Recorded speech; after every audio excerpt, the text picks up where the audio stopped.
Hello everyone, good afternoon. Thank you so much for joining us for our event today. Our major event, Runways of the World. We're so excited to invite truly awesome models that from all around the world representing unique cultures as well as featuring their traditional clothing. My name is Chelsea. I am a junior here studying biochemistry and Spanish. I'm also getting a certificate of computer science, and I'm originally from Beijing, China. And I'm the Special Events Associate Director of WUD Global Connections Committee. And before we begin our event, I would like to just ask you to join me in acknowledge the land in which we reside. So the University of Wisconsin-Madison occupies Ho-Chunk land, a place their nation has called Dejob since time immemorial. In an 1832 treaty, the Ho-Chunk were forced to cede their territory. Decades of ethnic cleansing followed when both the federal and the state government repeatedly but unsuccessfully sought to forcibly remove the Ho-Chunk from Wisconsin. This history of colonization informs our shared future of collaboration and innovation. Today, UW-Madison respects the inherent sovereignty of the Ho-Chunk Nation, along with the 11 First Nations of Wisconsin. Please take a moment to consider the many legacies of violence, displacement, migration, and settlement that bring us together here today. And please join us in uncovering such truths every day. We are WUD Global Connections Committee. We are a student organization that strive to foster awareness of global cultures and issues. We strive to bridge this gap between domestic and international students and members of our campus community through various cultural events such as this one, our major event, Runways of the World. So you might be wondering, what is Runways of the World? So it's amazing, truly amazing multicultural fashion show that we put on every year. And we invite students from all around the world, just showcasing their unique cultural traditional clothing. And they'll also talk a little bit about their cultural significance and their memories associated with their clothing. So with that, I would like to just give a little brief overview of our event today. We will have 2 run-throughs featuring 12 awesome models, and with a 15-minute intermission in between the 2 runs. The show will also be followed by a 20-minute Q&A session at the end. So you are more than welcome to submit any questions you have via our online submission form or via the YouTube channel to our models, and we'll have an opportunity to answer these questions. And today we have models representing India, Philippines, Vietnam, Japan, West and North Africa, Puerto Rico, Albania, as well as Germany. And just as a disclaimer, our models speak only for their own unique experience, and they do not represent the countries in all aspects. So just to keep that in mind. And without further ado, let's welcome our models. And our first model is Prati, and he will be representing India. Welcome, Prati.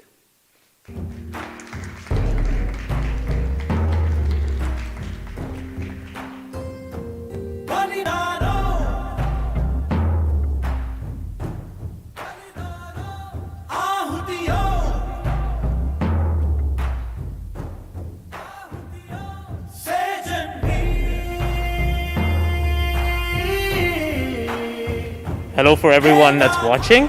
I am pleased to open Runways of the World today. My name is Pradyumna Rao, and I'm the current Vice President of External Affairs here at the Wisconsin Union Directorate. It is so nice to see all of you in person as well as virtually. And let me tell you a little bit more about the attire that I bring to you today that is part of my culture and my upbringing. We first start with the collared shirt, which is very representative of South Indian agricultural attire. That's where I come from. Karnataka is in South India, and this is very famous for being used in conjunction with a panche, which is a garment that is used to cover our legs while we use farm equipment. Secondly, we have my vest here, which is popularized in recent times by our fashionably aware Prime Minister Narendra Modi. It's become a mainstay of political attire of recent years. We have the pajama. That's what we call in my language of Kannada. Pajama is more of a traditional all-Indian wear that comes with the traditional kurta, but in this case I've chosen to amalgamate it with all aspects of different cultures that I bring to you today in my attire. Finally, we have my bracelet. My bracelet is something from Nepal that my grandmother brought to me when she went down there, when she was when she was trekking the Himalayas and going through all the different temples over there, because it's a very religious site. And then actually, finally, we have my shoes, which is flat top, emblematic of farmer culture in India. With that, I'd like to thank you all for coming in today and watching around, and I enjoy the rest of the models that are here today. Thank you very much.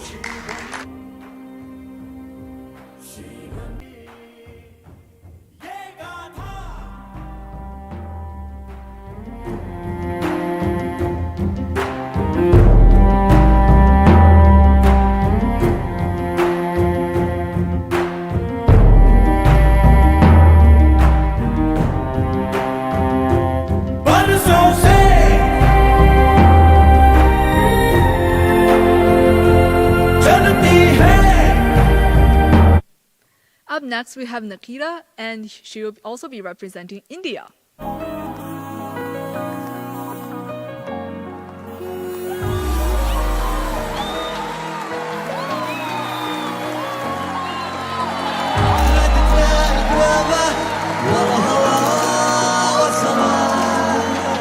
everyone, my name is Nikita Menon. I'm a senior at UW-Madison, double majoring in molecular biology and psychology. The traditional dress that I'm wearing is called a lehenga. It comes from both South and North India, and both regions like to make them very ornate and very elegant. The dupatta is this scarf piece on top that's in pink, filled with elegant detail and lots of embroidery, as well as the skirt and the blouse. All three pieces are traditionally part of the lehenga and are worn for celebratory occasions, weddings, parties, and the likes. My family is from South India, from a place called Kerala, and this is something I wear to a lot of occasions that we celebrate. Thank you.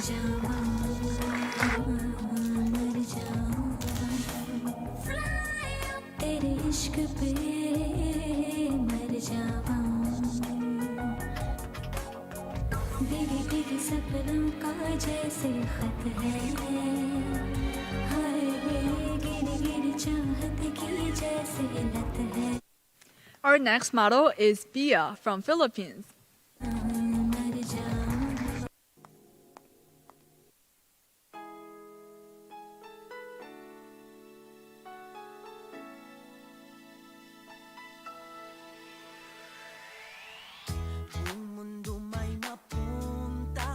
Magandang hapon, everyone. My name is Bimian Windorski. I'm a freshman. My pronouns are she, her, hers. I'm double majoring in international relations and French. And today I'm wearing a traditional woven costume from the Ifugao.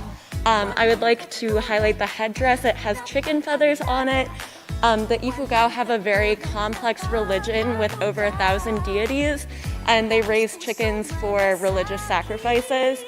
I'm so proud to represent this part of my culture because the Ifugao are a marginalized group within the Philippines, so it's really important to recognize their autonomy and rich culture. Thank you so much.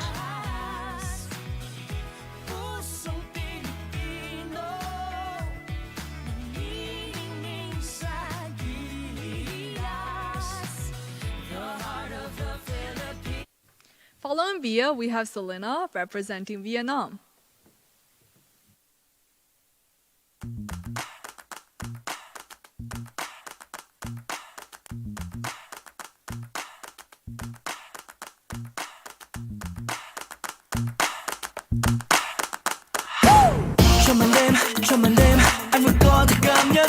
Hello everyone, my name is Selena, she, her, hers. I'm a senior studying computer science and statistics.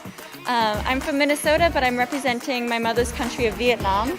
This is a traditional Amazigh, and generally speaking, white is worn by young women, pastel colors are worn by unmarried single women, and bright, rich colors are worn by married women.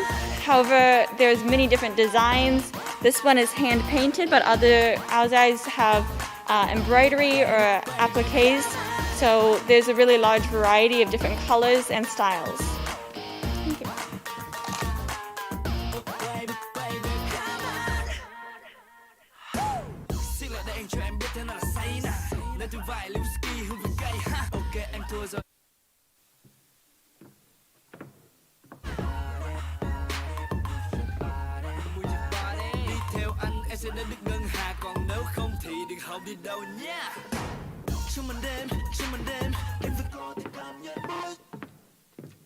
Up next, let's welcome Reina from Japan.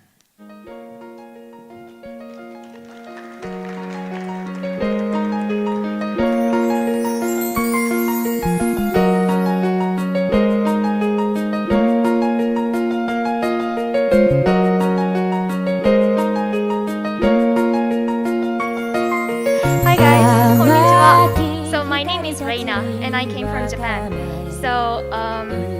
And my major is rehabilitation counseling and I am second year master student. So this one is called yukata. You might have heard about kimono, and this yukata is kind of a more casual version of kimono. And we don't wear it as a everyday clothes anymore. So we wear kimono in special occasion like graduation ceremony or coming of age ceremony or wedding. And then this kimono is worn in summertime. For example, we wear kimono for going to the summer festival. So this one, I bought this sakura yukata 10 years ago, and I'm still wearing it. I really like this. So this is sakura patterns on it. So it is like cherry blossom. Sakura is national flower and also a motif of spring. Thank you very much.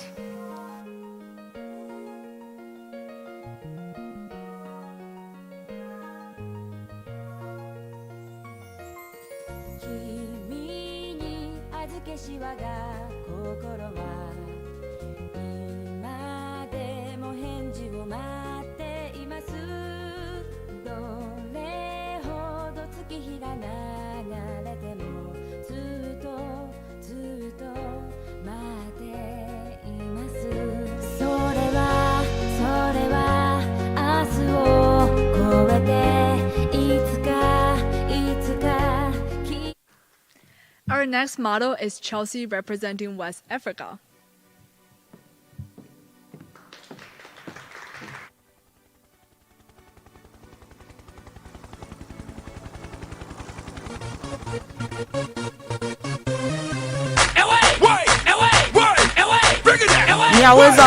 Hi everyone, my name is Chelsea Gankohe, and I'm a senior studying health promotion, health equity, and public policy here at UW-Madison.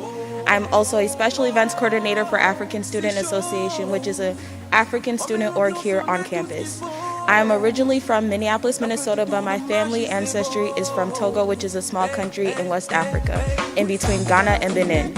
The outfit I'm wearing right now isn't traditional within itself, but the fabric in which the outfit is made out of is. And throughout West Africa, the fabric is called several different things. In Togo, it's called avo. In Ghana, it's called kente cloth. And you can use the fabric to create different kinds of outfits, such as this one here.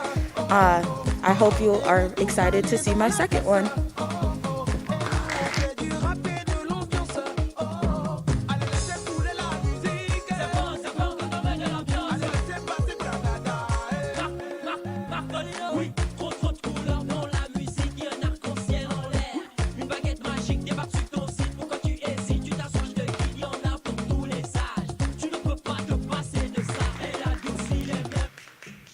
Thank you to all our amazing models who have presented so far. So now we'll be having a 15-minute intermission, and then we'll have some other models who will be presenting a second time. So at this time, again, I would like to remind you, if you have any questions for our awesome models, feel free to submit via the YouTube channel or via the online submission form that's posted in the chat of the YouTube channel. And we'll look forward to hearing some of the awesome awesome questions, and we look forward to answering those questions for you. Yeah.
Let's continue with our awesome fashion show, and let's welcome Melissa from North Africa.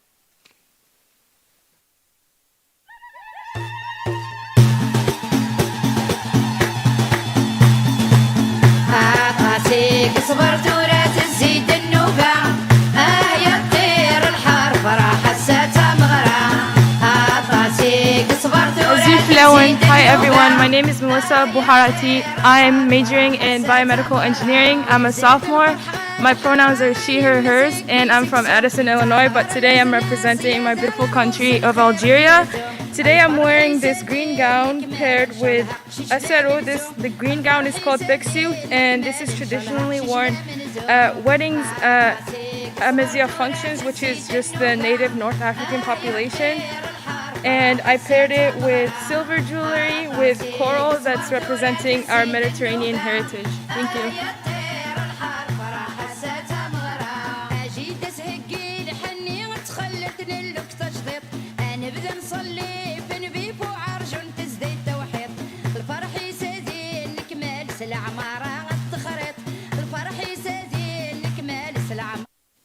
Thank you, Melissa. Our next model is Jackie, representing West Africa.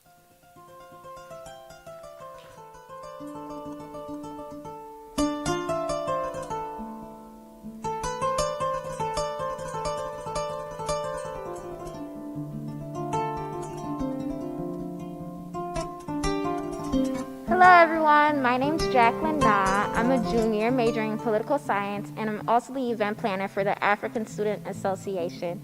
My pronouns are she, her, hers, and I'm originally from Liberia, but my hometown is Milwaukee, Wisconsin.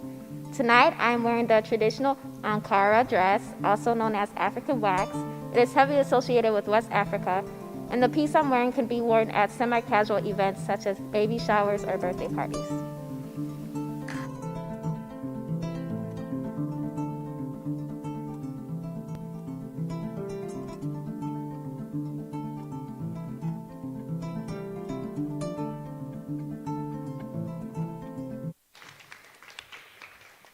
Following Jackie, we have Monica representing Puerto Rico.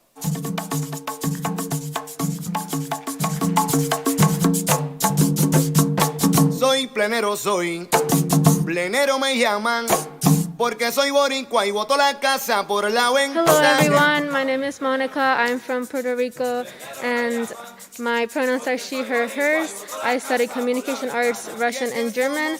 And today I am wearing the traditional Puerto Rican dress. It doesn't actually have a specific name, but it was worn by peasant women and farmer women.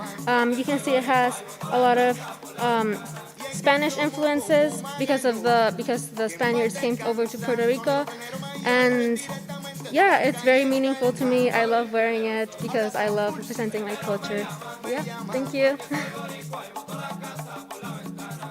Soy como yo Medina, plena buena, plena brava, plenero de corazón, sentimiento y alma. Soy plenero, soy. ¿Tú me entiendes? Plenero me llaman, porque soy boricua y boto la casa por la ventana. Como el López, el callejero, la plena mayagüezana.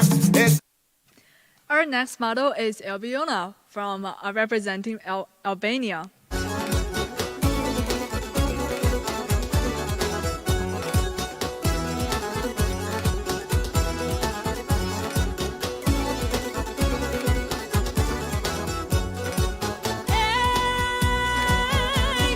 Hello, my name is Albiona Sabani, and I am originally, and my family is originally from Albania. I'm a senior this year, and I am currently actually the director of Global Connections. So thank you guys for being here. So yeah, my family is from Albania, and our culture and heritage comes from Albania, but they reside most of the time in Kijevo, Macedonia. And currently, my clothing is called Dimia, and it's basically like a dress with pant holes in it. And as everything that you can see is currently hand embroidered. It takes a lot of hours to do, including the vest, the belt, and the bottom wear. We usually wear this clothing to special events like weddings and baby showers and things like that. It's not a casual wear, it's more a special type wear. So yeah.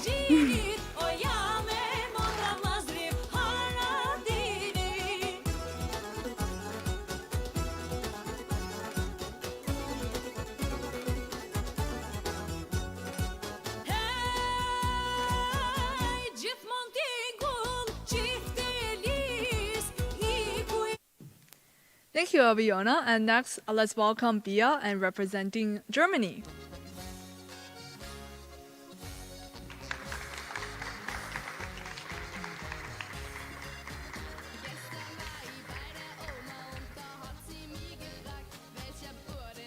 I'm Bea again. My father's family is from Germany, so I decided to bust out my Oktoberfest dirndl.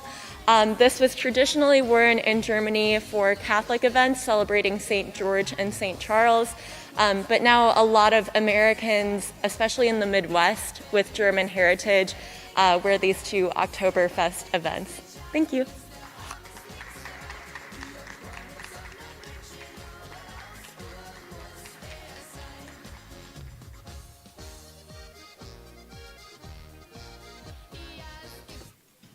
And up next, let's welcome Selena again from Vietnam.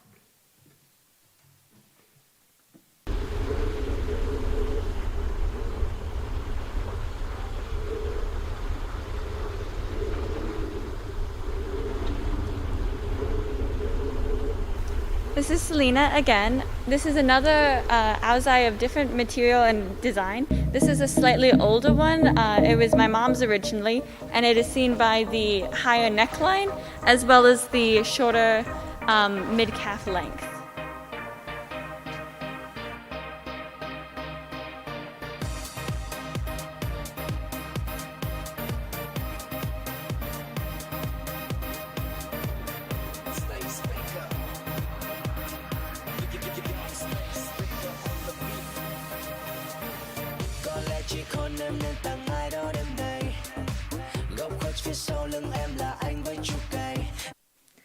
Last but certainly not least, let's give it all up for Chelsea from West Africa.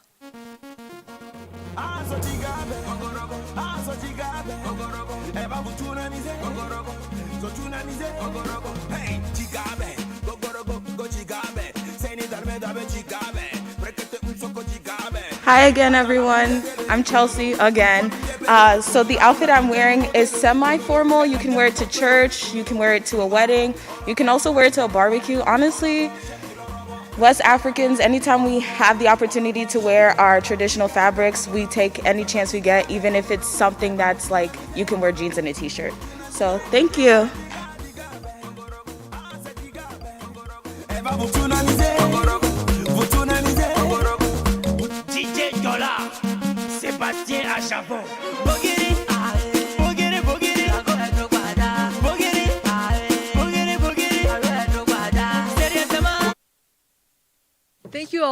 Thank you to all our models who have represented their clothes. And up next, we'll be proceeding with our Q&A session. So this time, I would like to invite our models to join us, sitting down. And then also at this time, if you have any questions you would like to still ask our models, you still have a chance to do so. Just feel free to submit the question via the Google form, and we will be more than happy to answer those questions for you.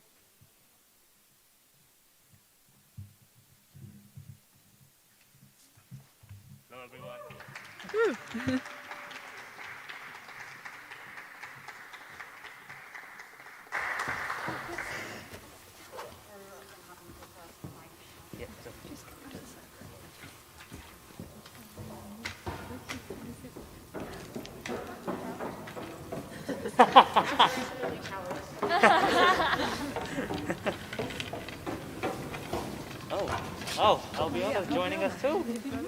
Awesome. Hello, Finn.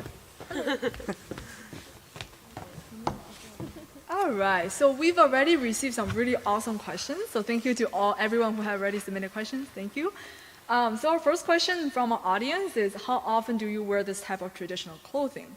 So that's a really great question. So Albiona, would you like to kick us off a little bit, talking about that? Sure. So can everyone hear me? Awesome. I wear this not that often. Like usually in the summers when I go back to Macedonia, like if we have a ton of weddings to go to, I'll wear it like 2 or 3 times, like a year, but that's like at the most, maybe. So it's like very special occasion clothing. Yeah, that's kind of, it's not, what I'm wearing isn't exactly special occasion, more so like family functions. If I really want to show people love, I'll wear the vest, you know, which I really do all the time, you know. It's an extended family. You only get to meet them like twice a damn year. So you gotta show them off. You know, gotta see, this is what you've learned in America. So the vest is, the collared shirt is kind of normal. You kind of just wear it when you're back there. You kind of blend in with the crowd, especially if you're taking public transportation, you know. But, you know, the vest is definitely a showstopper. What about you? I almost never wear the ifugao costume that I was wearing earlier because in the Philippines we're a very mixed culture. So the majority of my family is mestiza, which means mixed with Spanish, and only a very few portion are ifugao. So maybe I'll wear it like once every couple years when we visit the mountains. And then this I wear every year for Oktoberfest. My family loves going there. So. The Bavarian Oktoberfest. Yep. Yeah. I wear this very rarely. Right now I have a lot because a lot of the ones that I have right now my grandmother made for my mom, and we were the same size when we were this age. And also like so generally I only wear it when there's some sort of cultural event here in the university that like everyone else is wearing cultural outfits, or if there's like sometimes they have New Year's festivals where a lot of Vietnamese people gather and then I'd wear it, but those are few and far between. For me, it kind of depends on the event. Like, for example, when my grandfather passed away, they used a specific kind of fabric for everyone in his family to wear, and so they would only wear that outfit to celebrate him. So like on the anniversary of his death, his birthday. But the thing I'm wearing right now, I feel like I could wear it wherever I want to. Like, if I wanted to go to my lecture in this outfit, I could.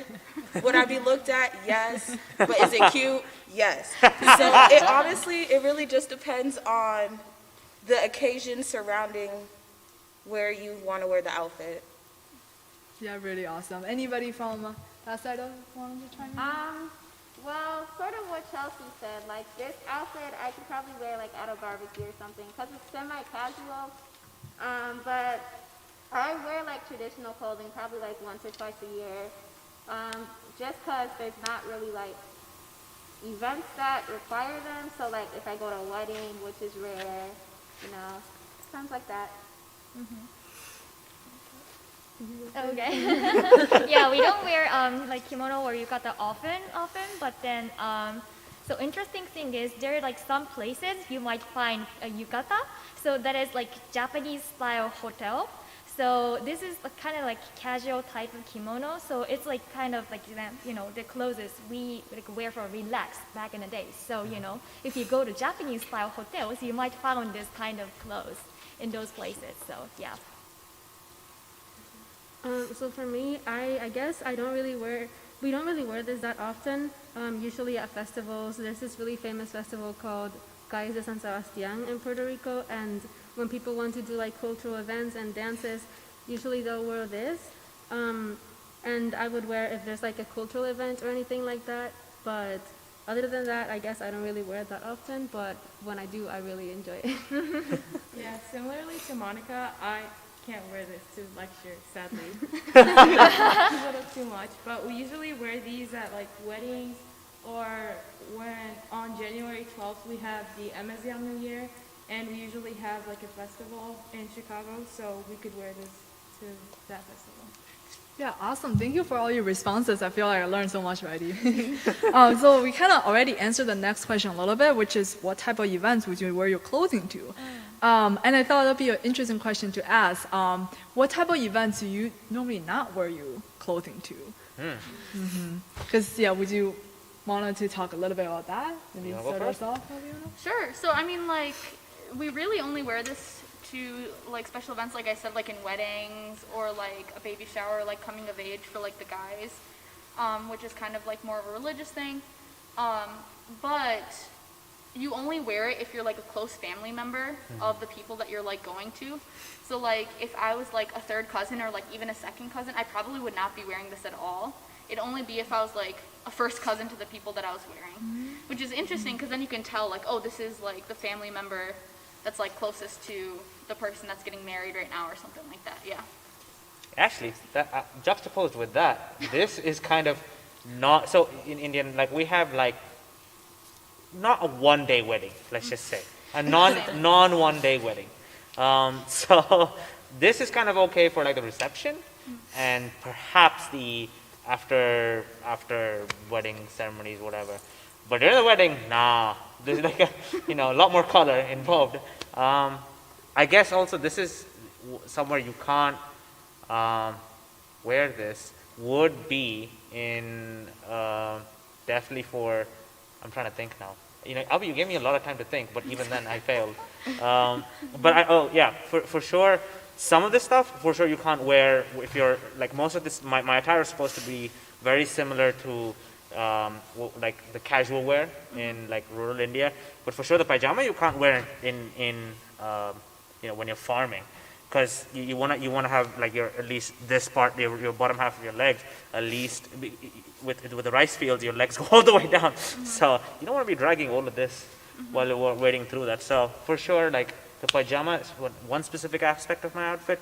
The pajama, you don't wear this for farming. How about you?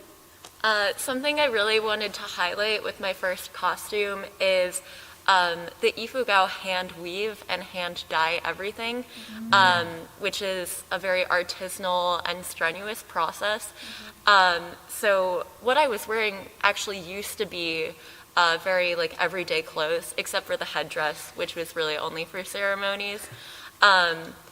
But as the Philippines kind of becomes more modernized, there's a lot less of that like more artisanal weaving, and it's kind of a disappearing art. So I really wanted to showcase that important tradition. And then also for formal wear, the majority of Filipinos will wear very Spanish-influenced outfits, like ternos, barongs. You'll see a lot of butterfly sleeves. But I just wanted to specifically highlight that region. I feel like I just have to agree with like farming and stuff, or anything that requires strenuous activity, because Ausies are usually really tailored. So like it's very difficult to move your shoulders. So anything that like requires arm movements or like exercise probably shouldn't be done in this outfit. But other than that, just like cold weather, because these are very, like they're very light material, and it's obviously very flowy because it's with pants. So any cold weather, you're gonna freeze. Not ideal for Wisconsin. Yeah, no, it's not. But it's ideal for sitting on a stage under lights.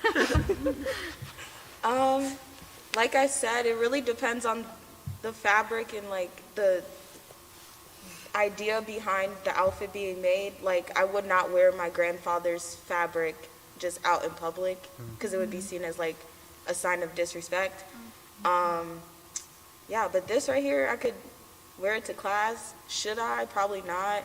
Like if the outfit was more tight-fitting, I probably wouldn't wear it to sit down for long periods of time. So like my mom doesn't wear this kind of stuff to work, even though she wants to. She just can't because of lack of mobility. Anywhere you wouldn't wear a dress, sleep, work, you know. This probably could fit like anywhere outside if you're like spending the daytime outside, you know. Okay. Yeah, Okay.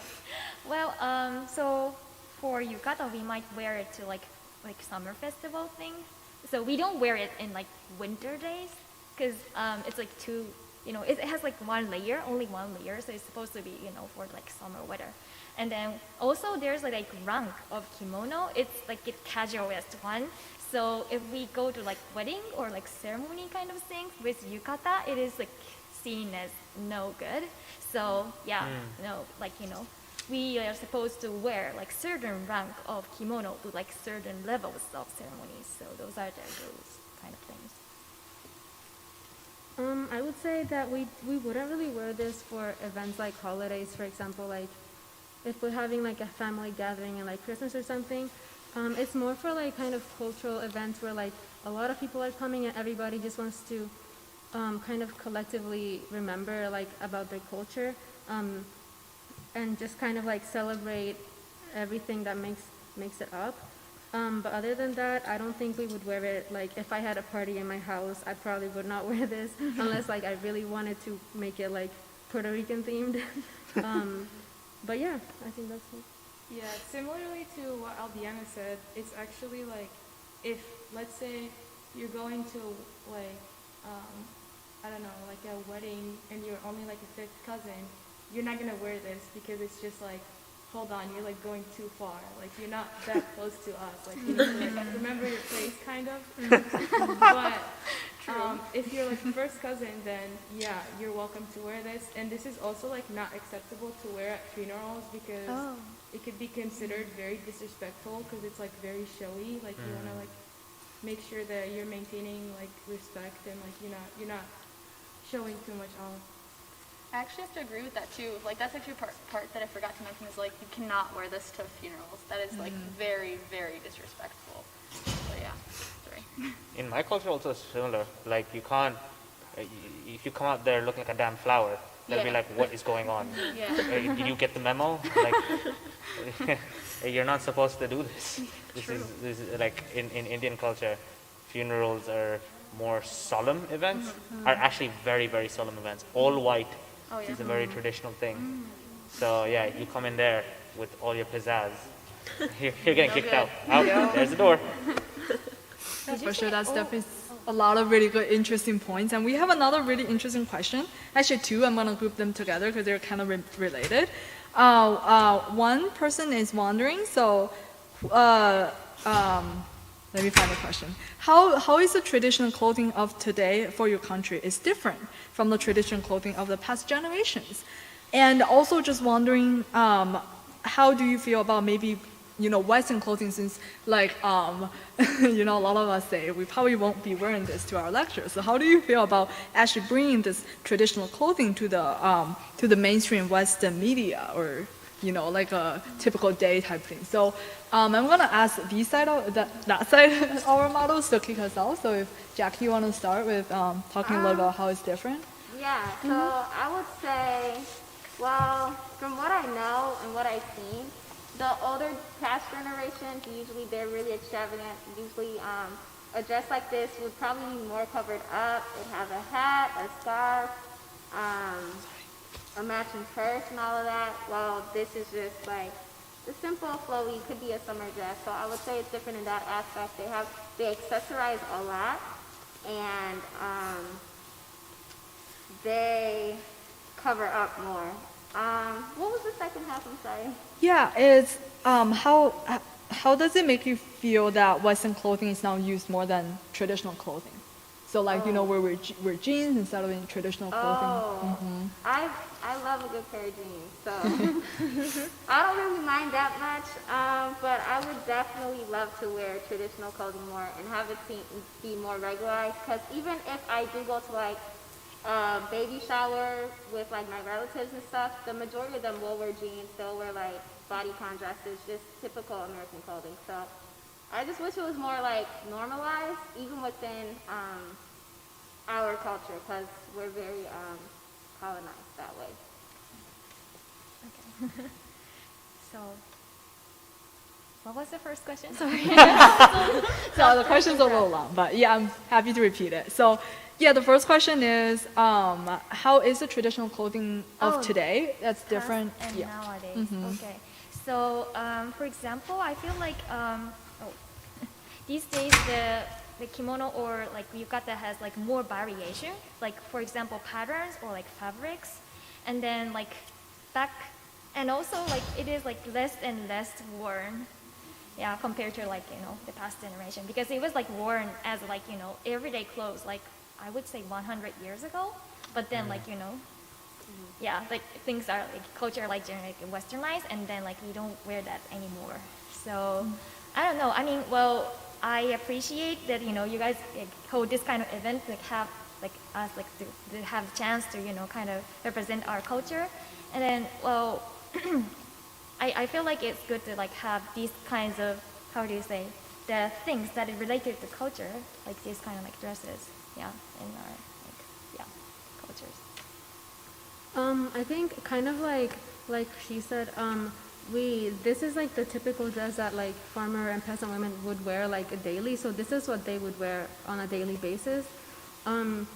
So obviously people don't wear this anymore on a daily basis. I kind of wish they would, but yeah, and also kind of like how Jackie, sorry. It's very also like a colonized culture, and that we wear very American clothing to like everyday activities and like even events that are kind of formal. So yeah, I don't really know how often people wear this aside from like other cultural events. But yeah, it's definitely very different from what people wear today on a daily basis. Yeah, so in my country, in Algeria, usually like every summer there's like a new type of fixie, which is like this dress, like different embroideries, different patterns, different colors. So every year we have like a model, like the new thing that everyone wants to get. So obviously like this one is like very like similar to the older ones. So, like, for example, the last, like, let's say, like, 5 years ago, it was more, like, gold patterns and, like, silver patterns, but now, I guess, like, they're appreciating, like, the older styles more. And in Algeria, like, people are very proud because we are, like, a minority group because, like, our country was Arabized, so everywhere you see, like, our grandmas still wear these, like, every single day to every place.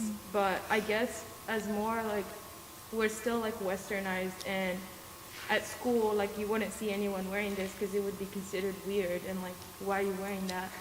But I'm very proud to wear this. Like, I wish I could wear this every day too because I'm proud of, like, my culture, and I obviously, like, want to show it off to everyone and be, like, so everyone could be proud of their cultures too. I know you're ready to pop off on this. Oh, what?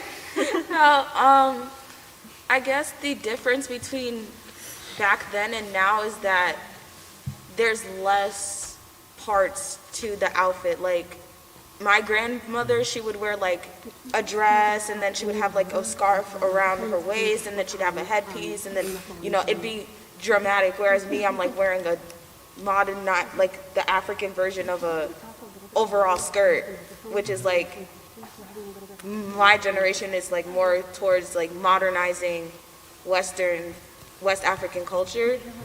And personally, I wish more West African culture outfits would be broadcasted in Western media, but in a way that's still appropriate, because I know it can go south real quick.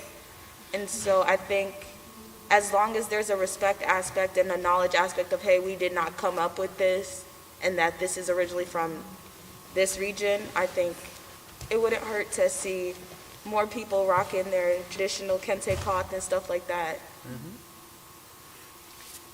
Yeah, so I guess I'm not sure if this outfit has ever really been like an everyday outfit, because it started, a lot of people say that it, like, there's some variation in, like, where it started, but, like, some people attribute it to like court attire for, like, women, and when it was then, it was, like, much less fitted, and it was a lot boxier and, like, easy to move in.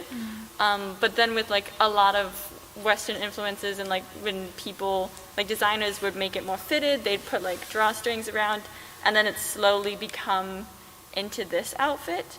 And then, like, over the past, like, 10 to 20 years, like, they have variations, like, every clothing, so, like, we now have, like, a lower, like, scoop neckline as opposed to, like, a really high collar. And then, like, the lengths change, so this is kind of, like, a median length, and earlier I was wearing a long one, but there's, like, also casual ones that are, like, short knee length. And a lot of people wear those with, like, black leggings like I'm wearing now, or jeans.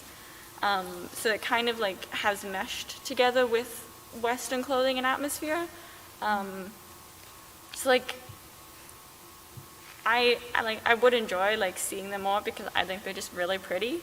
But you have to, like, kind of be respectful because, like, there's a connotation that, like, it's very, like, modest and elegant because, like, even though, like, it's very fitted, like, you can't really see any skin. So just, like, always be aware that that's what the connotation is, and people don't want it to be, like, sexualized.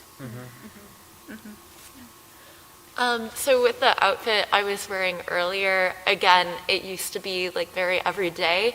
However, the Ifugao mainly farm rice. So as they've gained more access to casual Western clothes, that's just a lot easier to be in the rice paddies with. So it's kind of transitioned into more of a special events outfit. And despite Ifugao traditional techniques kind of disappearing from the weaving, you'll see a lot of the patterns kind of incorporated into modern Filipino fashion. And while that's really exciting that, like, native wear and print is being popularized, it's also important to understand that it can be kind of appropriative because the Ifugao are marginalized. They used to even be called igorot for, like, being ignorant by the Spanish, and some native tribes are even still called that.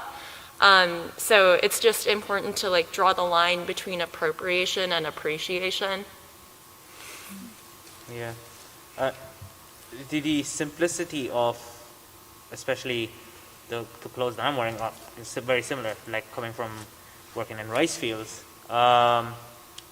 Overall, like the collared shirts that have now become a mainstay. If you go to any, forget rural side, any city in India, collared shirts is now pretty common. So that came from the time when India was under the British Empire. So a time before that, if I had to reflect, I think like very traditional wear were what we'd wear to like religious ceremony, Hindu ceremonies, at least from a Hindu perspective, because India is like so many different religions as well.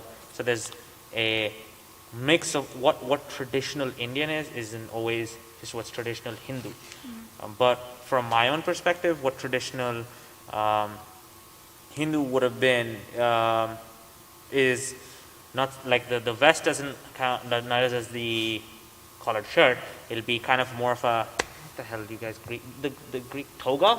Is that what it's called? Yeah. Kind of similar with the normal panche, and then that's when you go out with the you work on the fields like that. I mean, for me personally, I wear a lot, like, listen, it's all virtual now, so I can't really show off my my eclectic Indian like / Western fashion sense. Like I came in here today, not in this, but like in my like just normal casual wear and a pair of like tracksuit, and it went well, man. But I remember sophomore year when I first came in, like America's obsession with athleisure. Yeah, that washed. I was like, whoa! Everybody out here in a crew neck, in a hoodie. It was like the Minions, all in one cup. So, I mean, for me, at that time, it was sophomore year. That's when I started to get more kind of involved with like trying to bring in like random Indian things, like whether it be a bracelet or this, which has been on for like 2 years now. That should be yeah. It's from my home temple back in like near Tirthali. That's where my like ancestors used to pray. But yeah, so it's bringing small things in to Western culture. Also, like I found that cool and super comfy, super comfy. Because you know what? It's cold. Yeah. It's cold, man. You can't have fashion out here that can't protect you against the wind. No, I think I can like definitely agree with that. I think the one thing that I do wear day to day is like my ring from. I've seen that on you. Yeah, and I wear it like every single day, and that's like from my culture and stuff like that. We usually wear like extravagant like gold jewelry with this. I don't have it with me because I live in a dorm, so that wouldn't work out.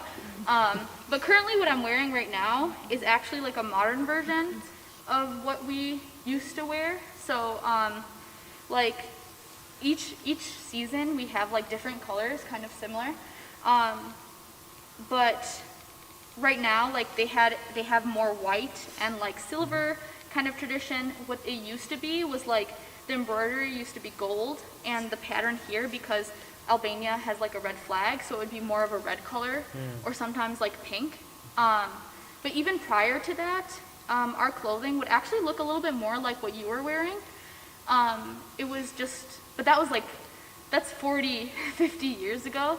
The gold color were like 20 years ago, and like now these past 10 years, this is like what's kind of like the most modern that you can wear.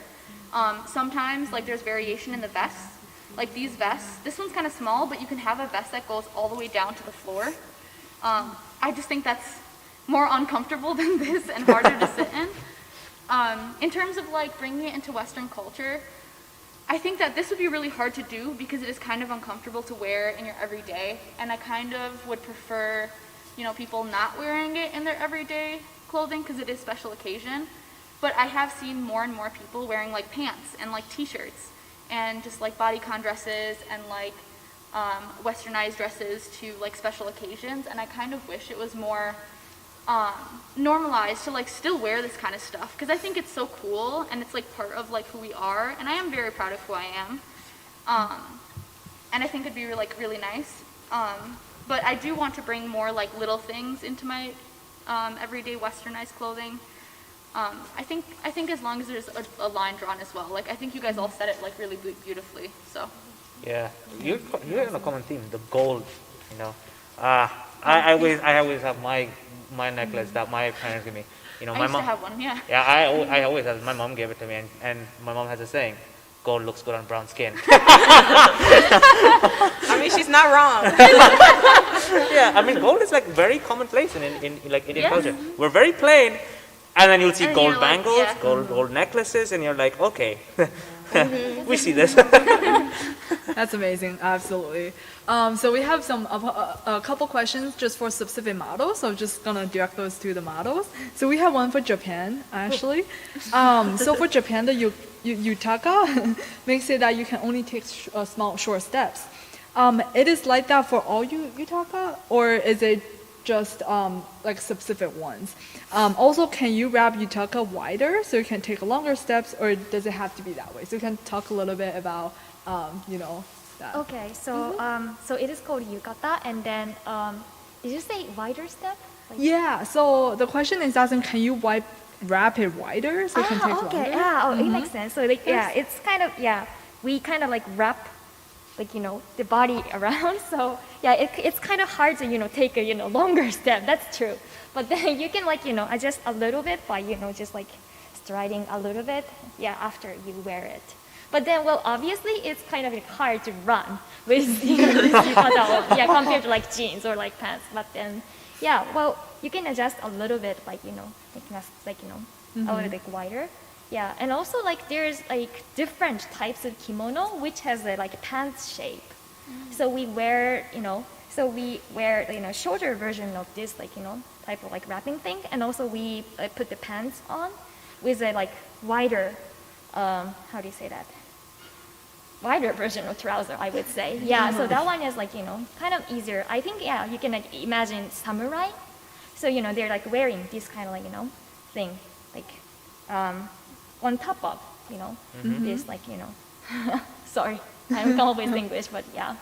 So those are the things, that is more of, people who like, move around. Yeah, do the like kind of things. So, That's yeah. super interesting. Thank you, Reina. Yeah, so I guess yutaka is not something that you want to wear when you're running late to a class, I guess, but other than that, maybe.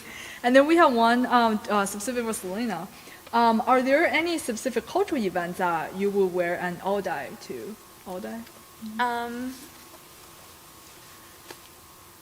Like I wouldn't say there's a specific event. Like weddings, like a lot of people wear them to like get married and stuff, but I think it's just as likely that people, especially in the U.S., that people wear like American dresses. So it's less of a like this is an event, therefore you must wear an Amazigh to. It's more of a, let's say like everyone else is going to be wearing this, let's wear it too.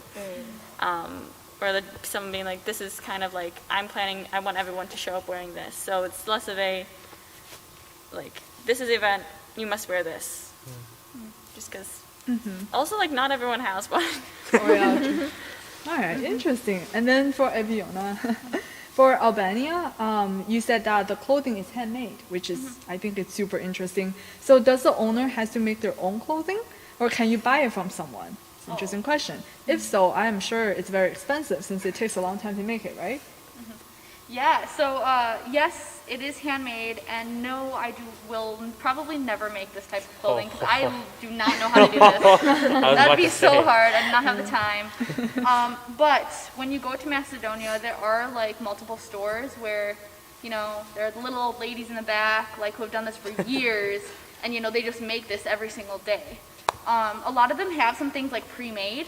Personally, this one my mom got like personalized, so she chose the white fabric, she chose the embroidery that was done, and then she chose like, I don't know if you guys can see, but there's like little purple on here because that's my favorite color. So she was like, my girl loves purple, so I'm gonna get purple. But yes, you go to a store and you ask for this to get done, and it is quite expensive. But like once you reach a certain age, you don't really have to keep switching them. So it's a lot easier to keep like the same clothing for a long time. And I brought this in like a pillowcase because I don't want it to get like dirty. So like I have to make sure that it's like folded properly and you like keep it for a long time. When I was a kid, like you can, so like it's pretty fitted to how long your like leg is and your waist is. So usually what ends up happening when you're a kid, you leave a lot of room right here so that you can wear it for a longer time and you don't have to pay like every single year for you to get a new one if you happen to have a wedding to go to. But yeah, not everyone knows how to embroider this. It's only like a couple of people and you'll take it to get tailored. So It's similar to the lehenga that Nikita was wearing. yes. Yeah, you bring like different, the old ladies in the back. Oh, I've sat in so many shops where my mom and my aunt are just there. I'm just sitting there as a kid for hours. Like, and they're like, play with this pair of scissors. I'm like, really? Really? Yeah, like bringing like different fabrics together. You can choose the fabrics, and then you kind of just, you get it sent to a tailor, and then they'll like make it for you. And then, yeah, those are like the really, really special ones. But look, currency is different though. Like expensive over there, over here, yes. If you try to make that over there, it's like, it comes out to nothing when you convert it over here. So yeah, it depends on where you get it. Yeah, interesting. But yeah, definitely those are amazing. It's like people who can make those, they're so talented. I was like, Albiona, you learned stitching. Yeah, this is all me. You really did. Yeah, and then one more very interesting question. So I'm gonna ask that one next. So it seems like most models wear casual shoes. So is it only the clothing that's traditional but not shoes? So that's a very interesting question. Or is any model actually wearing their traditional shoes? So would you all willing to talk a little bit about maybe your shoes in your culture? Do you normally wear those? Like, what type of traditional shoes you wear? Yeah, you want to? Because you can start. Abiona? So no, I'm not wearing traditional shoes. These are just sandals that I had in my dorm room. And normally what people would wear is like high heels, like nowadays. And that's because like this whole traditional outfit is like kind of modernized. So like you just wear high heels to this. Like guys will wear like nice like leather shoes with the clothing that they're wearing. But like back in the old day, we did have traditional shoes. They're just not really made anymore and people don't really wear them. So I don't really know like what it feels like or like how comfortable they are. But yeah, I would wear high heels. I just don't have high heels. And normally they'd be like white or like sparkly, to match the rest of my outfit. Yeah. Bata slippers for me, but I can't wear it because my toes would have frozen off. I'm just saying, like that's what we wear. Like it's a flat slipper with like the holes over your like toes. That's the one, and it's like made by a very famous brand called Bata, B-A-T-A, and man, like I don't have any here. You can't. There's literally no point of slippers here. So I don't have that. So I left those at home. I see. But yeah, I mean, I would have bought that if I knew I was going to do it like 3 months in advance. So I just wore sandals for both of my outfits. With the ifugao outfit, usually people walk around almost everywhere barefoot, this was like decades ago, and you farm in the rice paddies barefoot. It's kind of fun feeling the mud between your toes, but sometimes you get leeches, which is gross. But I just like tried to minimize how much the shoes impacted the outfit. And then most of my exposure to dirndls has been very westernized, because like Oktoberfest was started by like second and third generation Germans. So you will see people just wearing very Western footwear with dirndls. Bare feet was something I missed. Yeah, bare feet. It's sandals are like extra. Like that's extra credit for you if you get sandals, but bare feet. Yeah, but I didn't want to walk down barefoot on the runway, so that wasn't happening. Yeah, I guess because like most people don't wear this a casual everyday thing, usually you see people wearing them with high heels. That's what I wore with my other outfit because it was like longer and kind of fancier and I didn't want to step on it. This one I wore just flats because generally speaking like the shorter ones are more casual and you like wear, and also just black flats match black leggings. That was my thought process. High heels for the long one and black to match the pants. That's all the thought I put in. I like it. For me, there aren't really like specific shoes for our outfit, the rule of thumb is if the shoe makes the outfit look bad, don't wear it. So, so like for the first outfit I wore, I could have worn a pair of sneakers, but if it was like my like busted up white sneakers that have like dirt on them, or like Nike like athletic shoes, people would look at me like, what is she doing? So it really just depends on like how the shoe makes the outfit look. Like if I really wanted to, I could have wore sandals, but again, it's cold in Madison.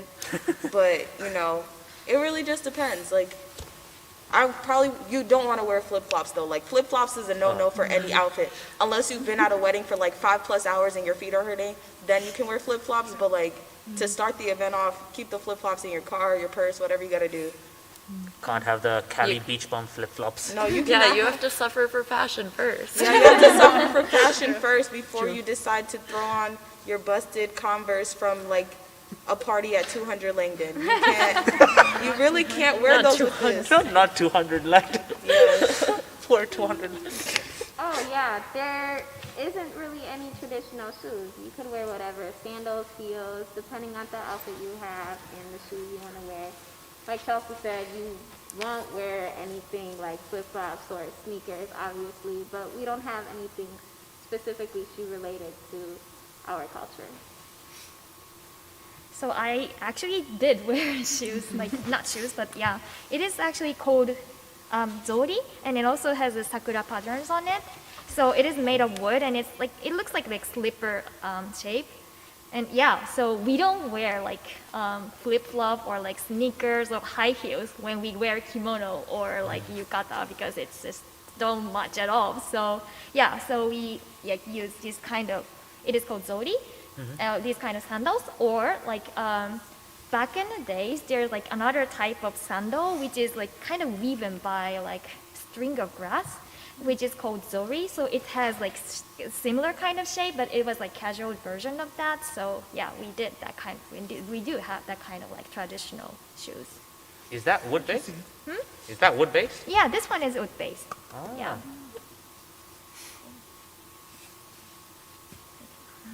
So I'm definitely not wearing traditional shoes. I honestly don't know what the traditional shoes with this would be. I'm sure maybe it would be some kind of sandal or something, just because it's very hot in Puerto Rico, and or maybe people would just would have wear this barefoot as well, just because you know, you're like living in the countryside, you're like a farmer or something.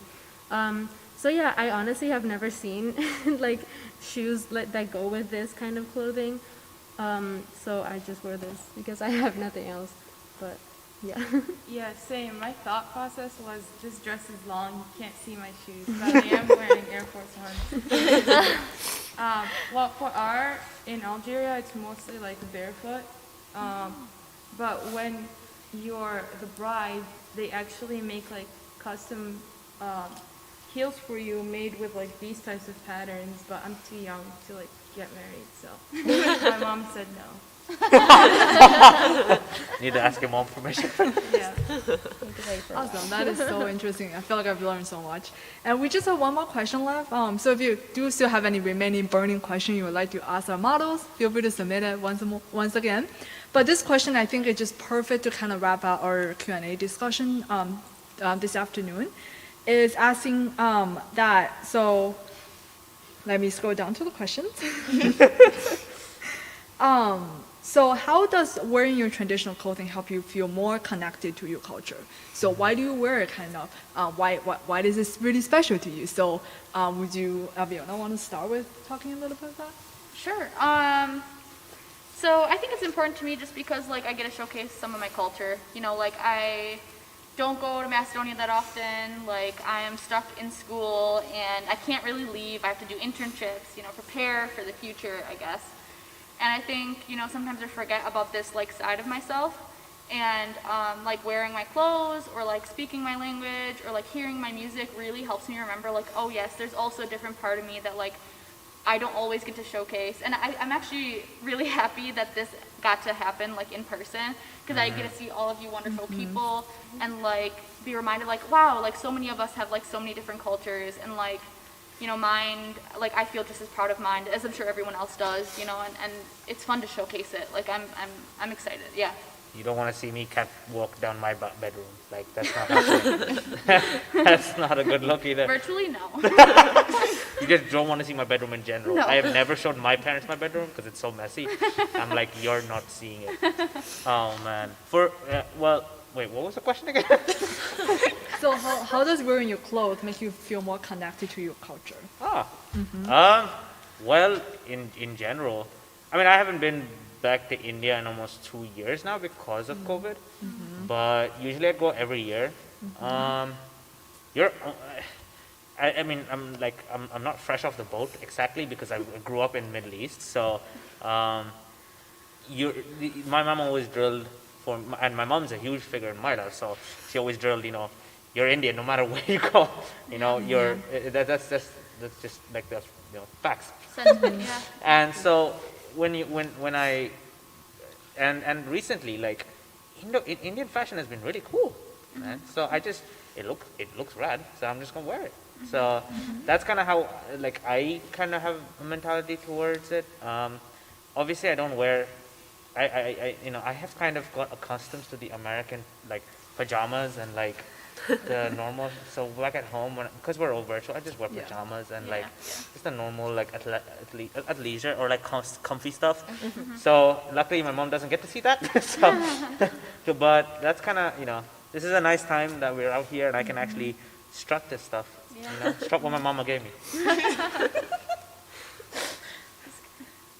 So, like, growing up half Asian, I kind of struggled with not feeling Filipino enough and then also not feeling white enough. But I really liked this opportunity because it allowed me to showcase both of my parents' cultures.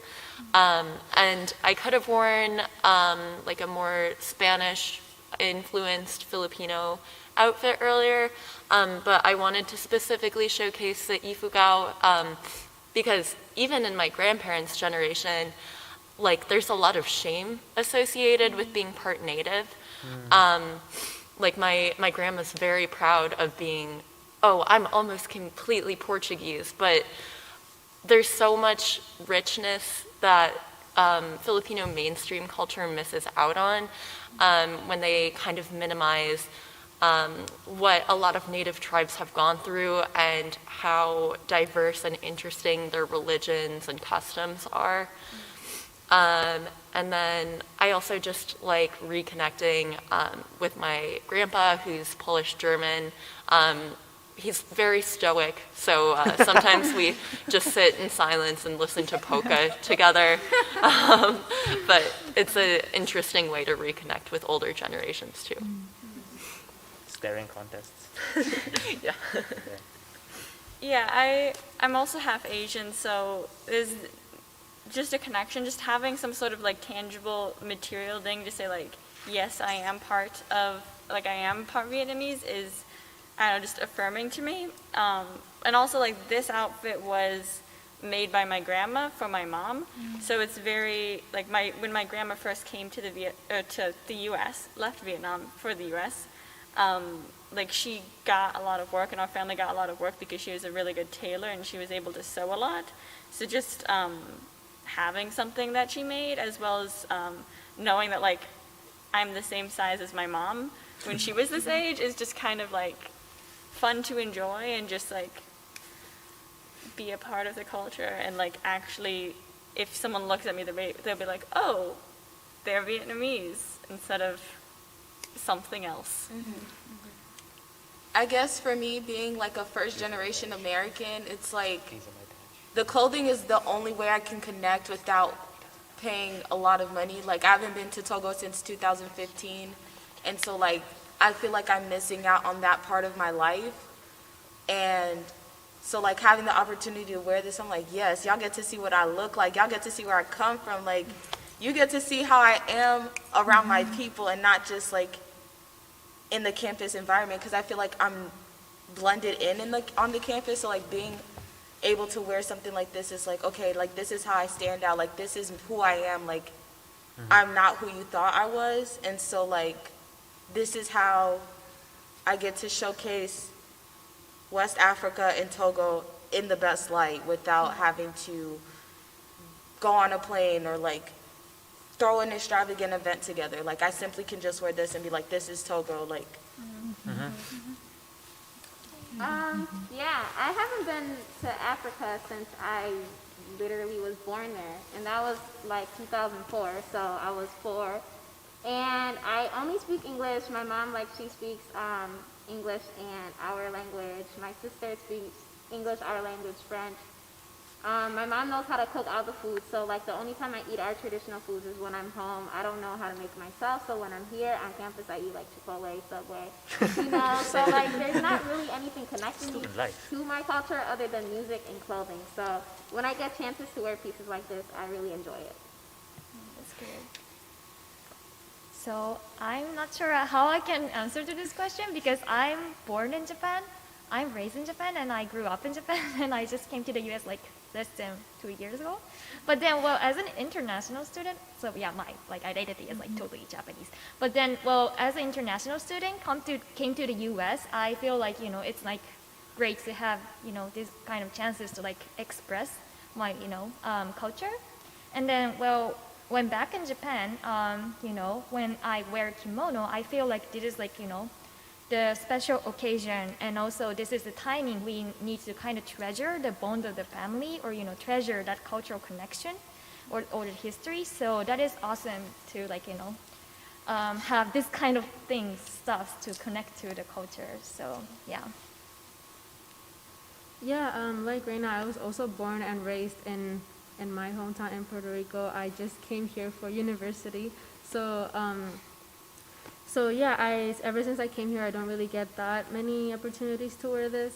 So when I do, I'm really happy about it. And yeah, especially after everything that Puerto Rico has gone through economically and politically. I don't know if you guys know about the whole situation there, but after the whole American colonization, Spanish was the Puerto Rican flag was banned.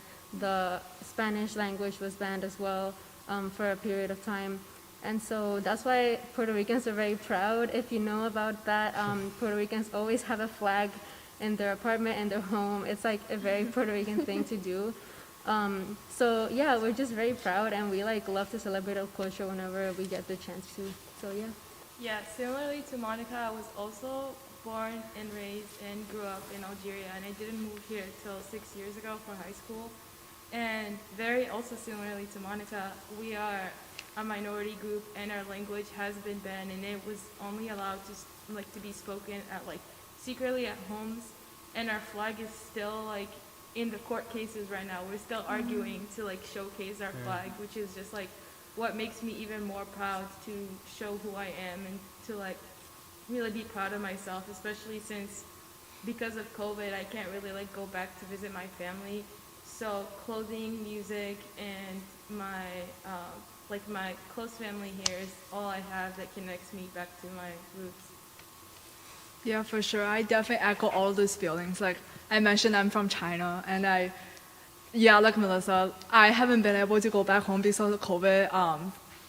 It's been 2 years, so I really want to go home. And in China too, we don't really wear I would say our typical clothing are pretty much just Western clothing. Like we just wear jeans, sweatshirt, etc. And then I really wish there would be more opportunity to really showcase my traditional Chinese clothing. And I think the only time when we actually wear those are for very special occasions, like wedding, or maybe just for photo opportunities. Or runways of the world. Yeah, or runways, yeah. So I really wish I had brought my traditional Chinese clothing with me so I can showcase it, but maybe another time. But definitely for sure, I would like to say that by wearing traditional clothing is definitely one way that I feel more connected to my culture, and just really reminded me of where I come from, what really makes me who I am. So yeah, thank you all so much for sharing all your experiences. And that formally concludes our Q&A session. At this point, I would like to thank everybody for joining us for our event, Runways of the World this afternoon. I hope you enjoyed the fashion show. I hope that you learned something. And it was truly amazing to see the amazing clothes that everyone featured today. And and also thank you all so much for our lovely models for your participation. We literally could not put on the event without all your participation, and it was so amazing to see, again, everyone's clothing, as well as your sharing your unique experience with your clothing. And with that, I would also like to give a special thank you to all the theater crew for running the back. Please give it up for them. As well as Kendra and everybody from the Wisconsin Union who have helped, Kendra and Jeff, who have helped so much with putting on our event. And then also want to thank you to Aviona, our local director, as well as Dalila, who's sitting right here in the audience. All the work that they've put on planning this event, just ensuring this event ran as smooth as possible, taking pictures, all that. So yeah, thank you all. And yeah, hope you had a wonderful experience with our event, and hope to see you next time at our local events later or next semester. And thank you, Chelsea. Thank you, Chelsea. You're so welcome.